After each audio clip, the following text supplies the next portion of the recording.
ఇప్పుడు ఈ artificial intelligence ఇది వచ్చింది. ఓకే, గతంలో కూడా ఉన్నాయి, ఉన్నాయి వాటికి దీనికి తేడా ఏంటంటే చాట్ జీపీటీ ఇంకో దానికి ఏంటంటే ఇది మోర్ ఫ్రెండ్లీ వర్షన్ గా ఉంది. మనిషి సమాధానం చెప్తున్నట్టే ఉంది కాబట్టి అది ఎక్కువ ప్రజలకి పాపులర్ అవుతుంది. ఓకే, మీరు కూడా డౌన్లోడ్ చేసుకోండి, మీకు ఏ క్వశ్చన్ ఉన్నా అడగండి. అయితే ఈ ఆర్టిఫిషియల్ ఏ అంటే ఆర్టిఫిషియల్ ఇంటెలిజెన్స్ అంటే ఏంది, మనకున్న ఇంటెలిజెన్స్ ఎట్లయితే ఉందో అట్లనే ఒక మిషన్ కూడా మన లెక్క ఆలోచిస్తే ఎట్లుంటుందని ఒక ప్రయోగం, దాని ఆలోచన బేస్డ్ మీద ఈ కాన్సెప్ట్ వచ్చింది. అంటే ఒక కొత్తది డిఫరెంట్ గా తయారు చేయాలంటే ఏ తోటి సాధ్యం కాదు.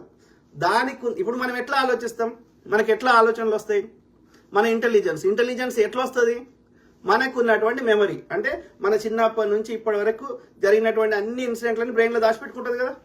సో ఆ మెమరీని బట్టి మనకు అందులో ఉన్న ఈ ఇన్ఫర్మేషన్ బట్టి మనం ఆ డేటా ఆధారంగా కొత్తది ఆలోచిస్తాం.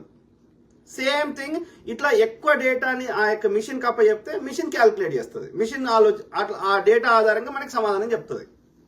అయితే ఆ డేటా సరిగ్గా ఉంటే సరైన సమాధానం వస్తుంది, ఆ డేటా సరిగ్గా లేకపోతే సరిగ్గా సమాధానం రాదు. అంటే మనకి చరిత్రలో ఏదైనా నిజంగా జరిగిన ఇన్సిడెంట్ ఉందనుకో దానికి కరెక్ట్ సమాధానం చెప్పగలుగుతుంది, ఎందుకంటే కరెక్ట్ ఇన్ఫర్మేషన్ ఉంది కాబట్టి, ఫ్యాక్ట్ ఉంది కాబట్టి. ఫ్యాక్ట్ లేని దగ్గర అది సమాధానం చెప్పలేదు, మనమైనా చెప్పలేం, మన అభిప్రాయాన్ని చెప్పగలుగుతాం కానీ అది ఫ్యాక్ట్ చెక్ చేయలేం. అర్థమైందా? Who is the best prime minister అని అడిగిన అనుకో చెప్పలేదు, ఎందుకంటే ఒక్కొక్కరికి ఒక్కొక్క విషయంలో వాళ్ళు గొప్ప అనిపించవచ్చు. ఒక దుర్మార్గులకి పొద్దుగాలేసి విద్వేషాలంటే నచ్చిన వాళ్ళకి మోడీ మంచిగా అనిపించవచ్చు.